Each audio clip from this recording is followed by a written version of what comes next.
दूसरी साइड में देखा। खाली बेड को देखकर उसने यही सोचा कि शायद शौर्य पहले ही उठ गया होगा। ये सोचकर वह उठी तो अचानक उसकी निगाह सोफे पर गई। वहां उसने शौर्य को बेसुध सोए देखा तो उसकी नजर उसी पर जम गई। उसने सोचा, ये बेड पर कब चल गया सोने को? क्या शौर्य को उसके साथ बेड साझा करना पसंद नहीं आया? उसे ध्यान आया जब वह सोई थी तब तो शौर्य उसके साथ इसी बेड पर था। फिर कब वह सोफे पर चला गया?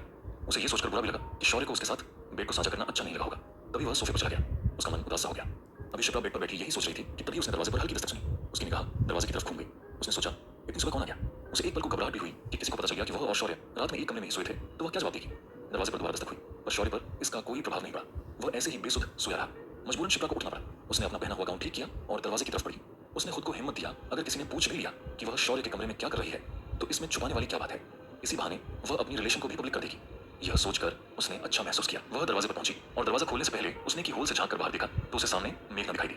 उसका सारा डर हवा हो गया। उसने जल्दी से दरवाजा खोला। मुझे पता था तुम यहीं होंगी, इसलिए मैंने जैसे ही तुम्हारा कमरा खाली देखा मैं यहाँ आ गई।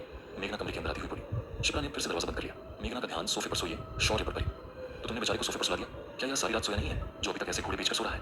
बोलती हुई मेघना बेड पर बैठ गई। मेघना ने बेड की स्थिति देखी तो उसका ध्यान बेड के बीच में पड़ी कुशन पर पड़ी। उसने शिप्रा से पूछा, ये बेड पर कुशन की दीवार क्यों बनी है? रात को श्रवण भी बेड पर ही सोया था, इसीलिए बीच में दीवार बना दी थी, पर पता नहीं कब सोफे पर चला गया। शिप्रा ने जवाब दिया, तो ऐसी थी तुम्हारी सुहागरात, बेड पर कुशन की दीवार, तभी तो बेचारा सोफे पर चला गया। आखिर कितना जुल्म सहता। मेघना अपना सर पीटती हुई बोली, तुम कुछ ज्यादा ही नहीं बोल रही हो, तुम यहाँ करने क्या आई हो? शिप्रा आंख दिखाती हुई बोली, अच्छा जी, मैं तुम्हें छोड़कर नताशा के पास चली गई कि तुम्हारी कहानी कुछ आगे बढ़े और अब तुम मुझे ही आंख दिखा रही हो। भलाई का तो जमाना ही नहीं है। मेघना अफसोस जाहिर करती हुई बोली, तुम कुछ भी बोले जा रही हो। श्रवण यहीं सो रहा है, वह अगर तुम्हारी बात सुनेगा तो क्या समझेगा? शिप्रा शौर्य की ओर देखती हुई बोली, सुन ले मेरी बला से, मुझे क्या फर्क पड़ेगा? मेघना लापरवाही से बोली। शिप्रा को मेघना की बात सुनकर चिंता हुई कि शौर्य कहीं मेघना की बात सुन ना ले, क्या सोचेगा वह? यह सोचकर शिप्रा मेघना से बोली, चलो यहाँ से दूसरे कमरे में चलते हैं, यहाँ इसको सोने दो। ओहो, अब तो बड़ी चिंता होने लगी है पतिदेव की, कहीं उसकी नींद में खलल ना पड़ जाए। मेघना अपनी आंख नचाती हुई बोली। शिप्रा को लगा अगर वह इस कमरे में रही तो मेघना ऐसे ही कुछ भी बोलती रहेगी, इसलिए वह मेघना को खींचती हुई उस दूसरे कमरे में आ गई जिसे शौर्य ने उसके लिए तैयार किया था। उस दूसरे कमरे में आकर शिप्रा बेड पर लेट गई तो मेघना भी उसके पास ही बेड पर लेट गई। अब साफ साफ बता, तुम दोनों के बीच में बात कुछ आगे बढ़ी? मेघना गंभीर स्वर में बोली। बात आगे बढ़ी से क्या मतलब है तुम्हारा? बातें तो हुई ही हमारे बीच में।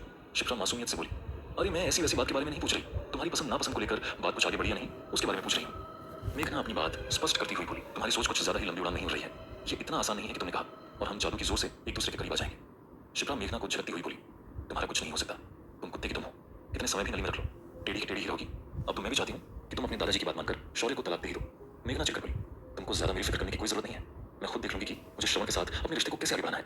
शिप्रा भी रुखे स्वर में बोली। 1 घंटे बाद शिप्रा और मेघना हेवन रिसोर्ट से निकलकर मॉडल टाउन वाले घर पहुंच गई। शिप्रा को जल्दी तैयार होकर ऑफिस में पहुंचना था। दूसरी तरफ आज शौर्य लेट से सोकर उठा था। उसे रात की सारी कहानी याद आई कि किस तरह उसने जागती आंखों से रात बिताई। उठने के बाद जब कमरे में उसने शिप्रा को ढूंढा तो वह वहां नहीं मिली। शौर्य जल्दी से शिप्रा के कमरे में गया तो उसने देखा वह कमरा भी खाली था। इस कमरे को भी खाली देखकर इसने जल्दी से शिप्रा को कॉल लगाया। दूसरी तरफ से शिप्रा के फोन उठाते ही शौर्य ने कहा, कहाँ हो तुम? मैं तो मॉडल टाउन वाले घर आ गई हूँ, मुझे ऑफिस भी जाना है, इसलिए यहाँ आ गई, मेरे सारे कपड़े भी तो यही हैं। शिप्रा ने अपनी मजबूरी बताई। जाने से पहले बता तो देती। शौर्य कंसर्न दिखाते हुए बोला, तुम गहरी नींद में थे इसीलिए उठाना ठीक नहीं लगा। शिप्रा ने जवाब दिया, चलो ठीक है, अपना ध्यान रखना। इतना कहकर शौर्य ने फोन काट दिया। अपने कमरे से तैयार होकर शौर्य रत्नाकर शेट्टी के पास पहुंचा।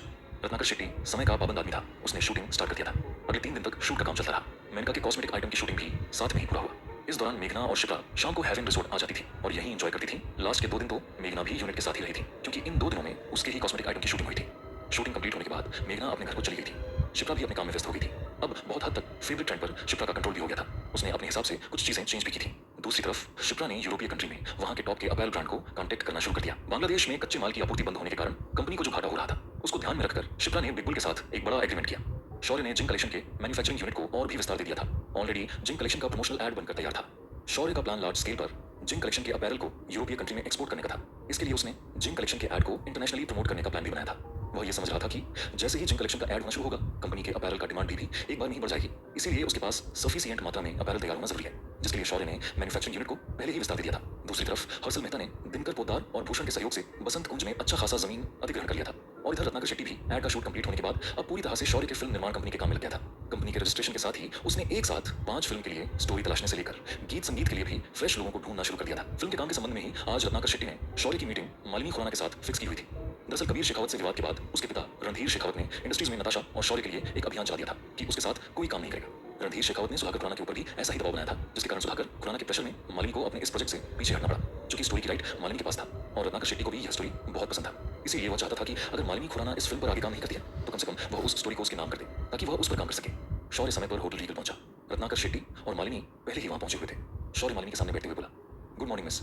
मालिनी, आप तो अपने काम के लिए मुझे तैयार करके भूल ही गई। अगर आपको फिल्म करनी ही नहीं थी तो मुझे यूं उम्मीद देने की क्या जरूरत थी? शौर्य की बात सुनकर मालिनी के चेहरे पर थोड़ी शर्मिंदगी झलकने लगी। वह खेद प्रकट करती हुई बोली, देखा जाए तो मैं तुम्हारी गुनहगार हूँ, इसीलिए तुम्हारा ये बोलना जायज़ है। पर यकीन करो, मैं अपनी तरफ से इस फ़िल्म को करने के लिए पूरी तरह से तैयार थी। पर लास्ट में पता नहीं कहाँ से यह रणधीर शेखावत ने मेरे पापा को डरा दिया कि वह आपके साथ मुझे इस फ़िल्म को करने से रोके, वरना फ़िल्म तो शूट हो जाएगी, पर रिलीज़ करने के लिए हॉल नहीं मिलेगा। मेरे पापा डर गए और उन्होंने मुझे तुम्हारे साथ काम करने से रोक दिया। मुझे तुम्हारे साथ ही इस फ़िल्म को करनी थी, इसीलिए मैंने फिर आगे इस पर कोई काम भी शुरू नहीं किया, जबकि इसके गाने पहले से बनकर तैयार हैं। चलो ठीक है, मैं आपकी इस परेशानी को समझता हूँ कि आपके पिताजी रणधीर शेखावत के प्रेशर को झेल नहीं सके, इसलिए मैं आपके सामने एक प्रपोज़ल रखता हूँ। आपने अभी तक इस फ़िल्म के प्री प्रोडक्शन में जो भी खर्च किया है, उस पर 20% प्रॉफिट के साथ जो भी अमाउंट बनता है, वो मैं आपको दिलवा देता हूँ और आप इस फ़िल्म के सारे राइट हमारे नाम कर दें, ताकि हम इस फ़िल्म को पूरा कर सकें। शौर्य सीधा मुद्दे की बात पर आता हुआ बोला। शौर्य की बात सुनने के बाद मालिनी ने आश्चर्य से शौर्य की ओर देखा और बोली, क्या तुम्हारे पास इतने पैसे हैं जो तुम इस फिल्म को पूरा कर पाओगे? आपने सही कहा कि मेरे पास इतने पैसे नहीं हैं, पर मेरे पास एक फाइनेंसर है जो मेरे लिए इस फिल्म को फाइनेंस कर सकता है। आप मिस्टर रत्नाकर शेट्टी से इस बारे में पूछ सकती हैं। ये उस फाइनेंसर से मिल चुके हैं। शौर्य रत्नाकर शेट्टी की ओर देखकर बोला। मालिनी ने आश्चर्य से रत्नाकर शेट्टी की तरफ देखा। मिस्टर शेट्टी, आपने अभी तक मुझे बताया नहीं कि आपकी इस फिल्म को लेकर किसी फाइनेंसर से बात हुई है। जब तक कुछ फाइनल नहीं होता, तब तक उसके बारे में बात करना जल्दबाजी होती। मिस मालिनी, इसीलिए तो जब सब फाइनल हो गया, उसके बाद ही मिस्टर श्रवण के साथ आपकी मीटिंग रखवाई है। रत्नाकर शेट्टी सफाई देता हुआ बोला। पर श्रवण मान लिया, तुमने फिल्म कंप्लीट कर ली और बाद में तो उसको रिलीज करने को लेकर प्रॉब्लम आएगी, तब क्या करोगे? क्योंकि रणधीर शेखावत इस इंडस्ट्रीज का बड़ा डिस्ट्रीब्यूटर है, कोई भी उसके खिलाफ जाने की हिम्मत नहीं करेगा। मालिनी ने अपनी चिंता व्यक्त की। आप उसकी चिंता न करें, समय आने पर वो भी मैनेज हो जाएगा। शौर्य मुस्कुराते हुए विश्वास के साथ बोला। मालिनी को शौर्य का कॉन्फिडेंस देखकर अचरज भी हुआ। वह सोचने लगी कि पहले तो यह फिल्म करने के लिए ही तैयार नहीं था और अब अपनी फिल्म के लिए फाइनेंसर भी ढूंढ लिया। आखिर इसका रीजन क्या है? यह सोचकर उसने शौर्य से पूछा, क्या मैं जान सकती हूँ कि पहले तो तुम फिल्म करने को ही तैयार नहीं थे और अब खुद ही फाइनेंसर ढूंढ लाए? समय आने पर तुम्हें इसका कारण भी समझ आ जाएगा। शौर्य सरकास्टिक वे में बोला। ठीक है, मैं तुम्हें इस फिल्म की राइट देने को तैयार हूँ, पर इस फिल्म में हीरोइन कौन होगी? मालिनी संकोच भरे स्वर में बोली। अगर तुम तैयार हो तो मुझे किसी और हीरोइन की जरूरत नहीं है। शौर्य मालिनी की आंखों में देखते हुए बोला। शौर्य की बात सुनकर मालिनी की आंखों में चमक आ गई। वह खुश होते हुए बोली, अगर तुम मुझे इस फिल्म में हीरोइन बनाने के लिए तैयार हो तो जो तुमने 20% प्रॉफिट देने की बात की वो मुझे नहीं चाहिए। तुम मुझे सिर्फ जो प्रोडक्शन में मेरी लागत है वह दिलवा देना। तभी शौर्य के मोबाइल पर एक कॉल आने लगा। शौर्य ने नंबर देखा तो यह छगन का नंबर था। उसने सोचा भी कि छगन इस समय उसे फोन क्यों कर रहा है। उसने फोन उठाया। दूसरी तरफ से छगन की बात सुनकर शौर्य के चेहरे पर चिंता झलकने लगी। वह जल्दी में दिखने लगा। वह टेबल से उठता हुआ बोला, मिस्टर शेट्टी, आप बाकी का फॉर्मेलिटी मिस मालिनी के साथ कर लीजिए। अभी मुझे कुछ अर्जेंट काम आ गया है, इसीलिए मुझे जाना होगा। अब आगे क्या होगा? आखिर ऐसा क्या कहा था छगन ने जो शौर्य के चेहरे पर परेशानी के भाव नजर आने लगा? के लिए जानने के लिए सुनते रहिए कहानी का अगला एपिसोड। तुम स्वयं ही, कमिश्नर हार मान बोला। उसके बाद शौर्य के साथ एक पुलिस वाला लाइन पर आया और उसे बताना शुरू किया कि बजरंगी अभी उससे लगभग 22 किलोमीटर की दूरी पर है। ये नीलगिरी जंगल का अंदरूनी हिस्सा था, जहां पर एक